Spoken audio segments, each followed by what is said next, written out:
Serious পড়াশোনায় যাওয়ার আগে চলুন আমরা একটু ভিডিওর থিওরি নিয়ে আলোচনা করি এবং এটার ইতিহাস সম্পর্কে জেনে নেই। এখন আমরা যে ভিডিওগুলো দেখে থাকি সেটা কিন্তু ডিজিটালি ডেলিভার করা হয়, ডিজিটালি রেকর্ড করা হয়, রাইট? আমরা মেমোরি কার্ডে সেভ করি, ডিজিটাল ক্যামেরা ব্যবহার করে রেকর্ড করি। কিন্তু আগের দিনে এই জিনিসটা কিন্তু এরকম ছিল না। আপনারা চিন্তা করেছেন সেটা কীরকম ছিল?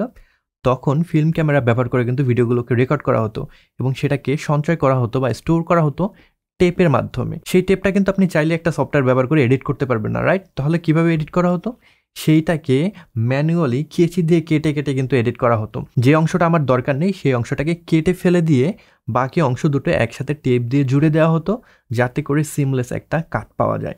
এখন আমরা অনেক লাকি, ডিজিটালি কাজগুলো করতে পারি, ডিজিটাল ক্যামেরা ব্যবহার করতে পারি, ডিজিটাল সফটওয়্যার, রাইট? কিন্তু আগের দিনে মোটেও কিন্তু জিনিসটা এত সহজ ছিল না। তো ডিজিটালি আমরা যে ভিডিওগুলো দেখে থাকি, এই যে ভিডিওটা আপনারা দেখছেন, এটাকে যদি আমরা জুম করে একদম ভিতরের দিকে চলে যাই তাহলে দেখবেন চার কোণা কিছু ব্লক রয়েছে। এই ব্লকগুলো হলো পিক্সেল ভিডিওর।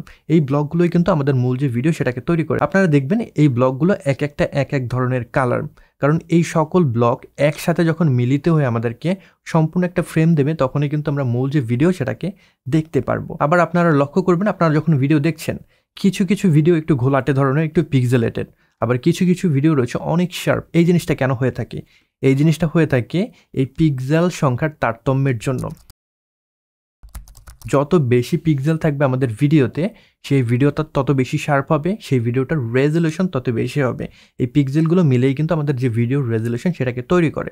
রেজলিউশন হলো আমাদের যে ভিডিও ফ্রেম রয়েছে এই ফ্রেমের লম্বালম্বিভাবে কতটা পিক্সেল আছে এবং আড়াআড়িভাবে কতটা পিক্সেল আছে। আমরা নর্মালি যে ভিডিওগুলো দেখে থাকি সেগুলো বেশিরভাগই এইচডি রেজলিউশন হয়ে থাকে। এইচডি রেজলিউশনে আমাদের লম্বালম্বিভাবে পিক্সেল সংখ্যা থাকে 1080টা এবং আড়াআড়িভাবে পিক্সেল সংখ্যা থাকে 1920টা। তাহলে এই 1920 এবং 1080 এই দুটাকে যদি গুণ করি টোটাল পিক্সেল সংখ্যা পাবো, যেটা হলো 20,73,600টা। অ্যাগেন 4K রেজলিউশনের কথা যদি চিন্তা করি সেক্ষেত্রে কিন্তু আরও অনেক বেশি পিক্সেল থাকে। সেক্ষেত্রে লম্বালম্বি পিক্সেল থাকে 2160 এবং আড়াআড়িভাবে পিক্সেল সংখ্যা থাকে 3840। এই দুটাকে যদি আমরা গুণ করি তাহলে কিন্তু টোটাল পিক্সেল সংখ্যা পেয়ে যাবো 4K, যেটা হলো 82,94,400টা। তো বুঝতেই পারছেন কতগুলো পিক্সেল মিলে 4K একটা ভিডিও ধারণ করে। এবার আপনি চলে যান ফেসবুকে স্ক্রল করেন, যে ভিডিওগুলো দেখছেন দেখবেন বেশিরভাগ ভিডিও কিন্তু স্কোয়ার শেপের হয়ে থাকে।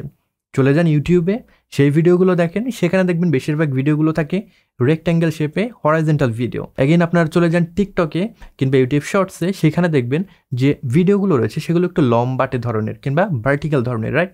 এইটা কেন হয়? এইটা হয় অ্যাসপেক্ট রেশিওর কারণে। ওই যে আমরা জানলাম রেজলিউশনের বিষয়টা, সেখানে এইচডি রেজলিউশনে আমাদের আড়াআড়িভাবে পিক্সেল সংখ্যা ছিল 1920 এবং লম্বালম্বিভাবে পিক্সেল সংখ্যা ছিল 1080টা। এই জিনিসটাকে যদি আমরা আনুপাতিকভাবে প্রকাশ করি সেক্ষেত্রে কিন্তু আনুপাতিক সংখ্যাটা হবে 16:9, রাইট? আমরা যদি বলি 1:1 অ্যাসপেক্ট রেশিওর ভিডিও সেক্ষেত্রে কিন্তু রেজলিউশনটা কীরকম হবে বুঝতেই পারছেন। সেক্ষেত্রে যদি আমাদের লম্বালম্বিভাবে 1080টা পিক্সেল থাকে, হরাইজন্টালভাবেও কিন্তু 1080টা পিক্সেল থাকবে। তো এইভাবে কিন্তু আমরা রেজলিউশনটাকে বিভিন্ন আনুপাতিক হারে প্রকাশ করতে পারি।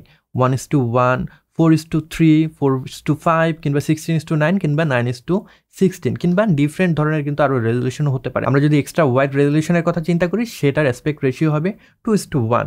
সেক্ষেত্রে আমাদের হরাইজন্টালভাবে যতটা পিক্সেল থাকবে তার অর্ধেক পিক্সেল থাকবে আমাদের ভার্টিক্যালভাবে, সেটাকে আমরা বলছি ওয়াইড রেজলিউশন। তো এভাবে যখন আমরা ভিডিওকে তৈরি করব বা এডিট করব আমাদের ডিফারেন্ট প্ল্যাটফর্মের কথা চিন্তা করে অ্যাসপেক্ট রেশিওটা সেট করতে হবে। এইচডি ভিডিওর কথা যদি চিন্তা করি সেক্ষেত্রে 16:9 অ্যাসপেক্ট রেশিওতে সেটার রেজলিউশন হবে 1920x1080p। আবার যদি আমরা চিন্তা করি এটাকে 2:1 অ্যাসপেক্ট রেশিও ব্যবহার করে ভিডিওটা তৈরি করব সেক্ষেত্রে এটার রেজলিউশন হবে 2160x1080p। সো বুঝতেই পারছেন সেম রেজলিউশনের ভিডিও ডিফারেন্ট অ্যাসপেক্ট রেশিওতে কিন্তু ডিফারেন্ট হতে পারে। এতক্ষণ আমরা জানলাম স্ট্যাটিক একটা ফ্রেম সম্পর্কে, কিন্তু ভিডিওতে স্ট্যাটিক কোনো জিনিস না, এটা কিন্তু একটা চলমান জিনিস, রাইট? তো ভিডিওটা চলমান কিভাবে হয়? ভিডিওটা চলমান হয় কারণ যখন আমরা ভিডিওটাকে ধারণ করছি তখন কিন্তু একটা ছবি ধারণ করি না, তখন প্রত্যেকটা সেকেন্ডে অনেকগুলো ছবি ধারণ করা হয় এবং সেটাকে একটার পর একটা রাখা হয়। আমরা যখন প্লেব্যাক করি সেটা এমনভাবে প্লেব্যাক হয় যাতে করে আমাদের কাছে মনে হয় সেটা চলমান একটা বিষয়। আমাদের ব্রেন তখন ট্রিকড হয় ওই ছবিগুলো দেখে আমাদের কাছে মনে হয় সেটা স্ট্যাটিক কোনো ছবি না, সেটা চলমান একটা ছবি। আপনারা নিশ্চয়ই ফ্লিপবুক দেখেছেন, ফ্লিপবুকে দেখবেন প্রত্যেকটা পৃষ্ঠায় একটা করে কিন্তু ছবি আঁকা থাকে। সেই ছবিগুলো আপনি নর্মালি যখন দেখবেন আপনার কাছে মনে হবে স্ট্যাটিক একটা ছবি, তবে সেই ছবিগুলো যদি নির্দিষ্ট একটা স্পিডে আপনার সামনে একটার পর একটা নিয়ে যাওয়া হয়, তখন আপনার কাছে সেটাকে কিন্তু একটা চলমান অ্যানিমেশন মনে হবে। সেম ওয়েতে কিন্তু আমাদের ভিডিও কাজ করে। আপনারা ভিডিওতে এফপিএস এই শব্দটা খুব বেশি শুনে থাকবেন। এফপিএস এর মানে হলো ফ্রেম পার সেকেন্ড। আমাদের ভিডিওতে প্রত্যেক সেকেন্ডে কয়টা করে ফ্রেম থাকবে সেটা কিন্তু এফপিএস ডিফাইন করে। এখন আমরা নর্মালি যখন ভিডিও ধারণ করি সেটা কিন্তু 24 এফপিএস এর হয়ে থাকে। ইভেন নাটক, সিনেমা এগুলোতেও কিন্তু 24 এফপিএস এ ভিডিওটা ধারণ করা হয়ে থাকে, কারণ 24 এফপিএস হলো খুব ম্যাজিক্যাল একটা নাম্বার। 24 এফপিএস আপনি ভিডিও ধারণ করলে আপনার ক্যামেরার শাটার স্পিড রাখতে হয় 1/50। এই কারণে আমাদের যে ভিডিও রয়েছে সেখানে ন্যাচারাল একটা মোশন ব্লার থাকে। দেখতেই পাচ্ছেন আমার হাতটা নাড়াচ্ছি আমি, এখানে কিন্তু একটা মোশন ব্লার রয়েছে, সেটা খুবই ন্যাচারাল লাগে যদি আমরা 24 এফপিএস এ ভিডিওকে ধারণ করি। এর চেয়ে বেশি ফ্রেম রেটে যদি আমরা ভিডিওটা ধারণ করি সেখানে এক্সট্রা স্মুথনেস চলে আসে, তখন আর সেটাকে ন্যাচারাল মনে হয় না। এই কারণে বেশিরভাগ মুভিতে কিন্তু 24 এফপিএস এ ভিডিওগুলো ধারণ করা হয়ে থাকে এবং এডিট করা হয়ে থাকে। তবে এটা কিন্তু এক্সপেরিমেন্টও করা হচ্ছে। যেরকম আমরা যদি ডেডপুল যে মুভি রয়েছে সেটার কথা চিন্তা করি, সেটা কিন্তু টোটালি 60 এফপিএস এ শ্যুট করা হয়েছে এবং এডিটও করা হয়েছে 60 এফপিএস এ। তবে আপনি যখন ভিডিও ধারণ করবেন বেশিরভাগ সময় আপনার 24 এফপিএস কিংবা 30 এফপিএস এ ভিডিওগুলো শ্যুট কিংবা এডিট করলেই চলবে। আর আপনি যদি স্লো মোশন ভিডিও চান সেক্ষেত্রে এক্সট্রা এফপিএস এ আপনি ভিডিও ধারণ করতে পারেন, যেরকম 60 এফপিএস এ কিংবা 120 এফপিএস এ। এতে করে যেটা হবে, আপনি যখন 24 এফপিএস এর একটা টাইম লাইনে সেই ভিডিওগুলোকে নিয়ে আসবেন, আপনি কিন্তু সেটাকে স্লো করতে পারবেন।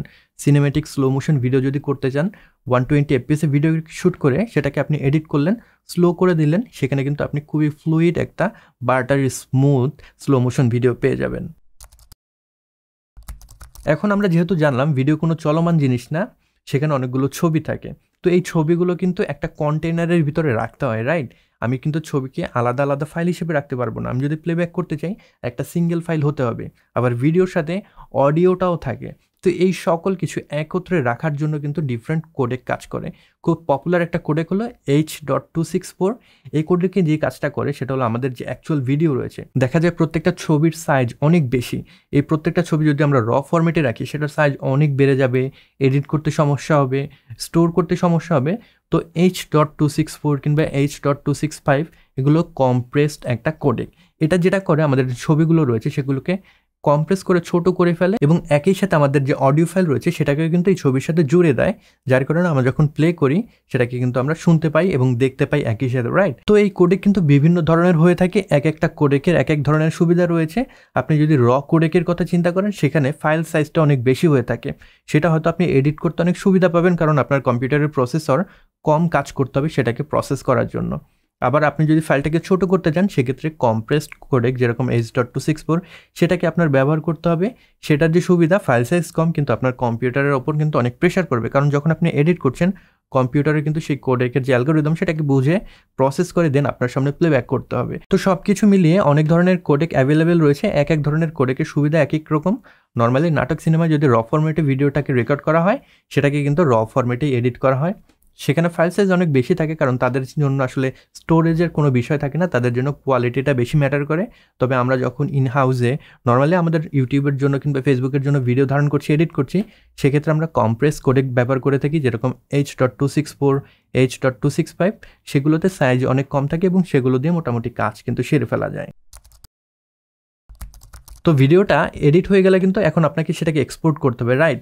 এক্সপোর্ট করার সময় একটা ওয়ার্ড চলে আসবে, দেখবেন বিট রেট। এই বিট রেট জিনিসটা কি? বিট রেট হলো আপনার যে ভিডিও রয়েছে সেই ভিডিওতে ইনফরমেশন কতটা থাকবে। সেম কোডেকে আপনি যদি বিট রেট বেশি দিয়ে ভিডিওটাকে এক্সপোর্ট করেন সেক্ষেত্রে ওই ভিডিওটাতে ইনফরমেশন বেশি থাকবে এবং সেই ভিডিওটার কোয়ালিটি ভালো হবে। অ্যাগেন আপনি একটা কোডেকে ভিডিওর যে বিট রেট সেটাকে কম দিয়ে এক্সপোর্ট করলেন, আপনার ভিডিওর সাইজ অনেক ছোট হয়ে যাবে, তবে সেখানে ইনফরমেশন কম থাকার কারণে সেটার কোয়ালিটিও কিন্তু লস হবে। তো এখন হলো সোশ্যাল মিডিয়ার সময়, আমরা ডিফারেন্ট প্ল্যাটফর্মে ভিডিও আপলোড করার জন্য কিন্তু ডিফারেন্ট সেটিংস ব্যবহার করে থাকি। প্রত্যেকটা প্ল্যাটফর্মে তাদের হেল্প পেজে গিয়ে আপনারা দেখে থাকবেন তাদের রিকোয়ারমেন্ট দেয়া থাকে, কোন ফরম্যাটে আপনি ভিডিওটাকে আউটপুট করবেন, রেজলিউশন কত হবে, কোডেক কোনটা ব্যবহার করবেন, বিট রেট কত রাখবেন। এই জিনিসটা মেনটেন করে আপনি যদি ওই প্ল্যাটফর্মে ভিডিওটাকে আপলোড করেন সেক্ষেত্রে অপটিমাল একটা রেজাল্ট পাবেন। স্কিল আর পড়ালেখার জন্য যা কিছু প্রয়োজন একটি অ্যাপেই পাওয়া যাবে সকল সলিউশন। 10 মিনিটস নিয়ে যে কোনো জিজ্ঞাসায় কল করুন 16910।